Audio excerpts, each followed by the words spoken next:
Question number 13.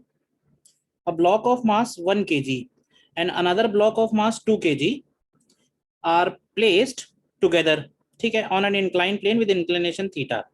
Various values of theta are given in list 1 and the coefficient of friction between m1 and the plane is always 0. यानी m1 के लिए smooth है and coefficient of static and dynamic friction for m2 is 0.3.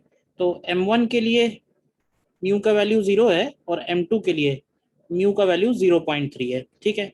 m1 हमको दिया हुआ है 1 kg और m2 हमको दिया हुआ है 2 kg, ठीक है।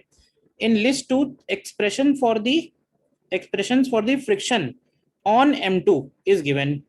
तो हमें मैच करना है कौन से एंगल के लिए कितना फ्रिक्शन लगेगा, ठीक है ना। कुछ वैल्यूज भी हमको दी हुई हैं। तो देखो इसमें हम एक काम ये कर सकते हैं, ठीक है। सबसे पहले हम ये भी कैलकुलेट कर सकते हैं कि कौन सी वैल्यू पे ये सिस्टम स्लिप होगा। देखो दो ही ऑप्शन है। अगर ये चल नहीं रहे हैं, समझो ध्यान से, अगर ये नहीं चल रहे हैं तो इसका मतलब जो भी फ्रिक्शन लग रहा होगा वो m1 plus m2 g sine theta के इक्वल होगा, यानी आंसर ये वाला बनेगा। और अगर ये दोनों चल रहे हैं तो answer mu m2 g cos theta होगा, यानी 2 और 3 ही आंसर हो सकते हैं, इसके अलावा और कोई आंसर तो हो ही नहीं सकते हैं। तो अगर आप इतनी इंफॉर्मेशन देखो तो बी और डी में से कोई एक सही आएगा, और बी और डी में से हमें R2 और R3 में ही डिफरेंस है, यानी थीटा इक्वल टू 15। तो हम एक काम करते हैं, सिर्फ यही पता करते हैं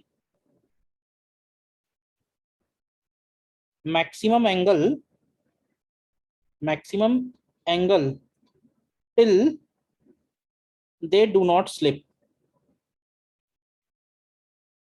तो ये निकालने के लिए क्या करो, टोटल डाउनवर्ड फोर्स यानी m1 प्लस m2 इंटू जी साइन थीटा, इसको हम लोग इक्वल कर देते हैं म्यू m2g cos थीटा के।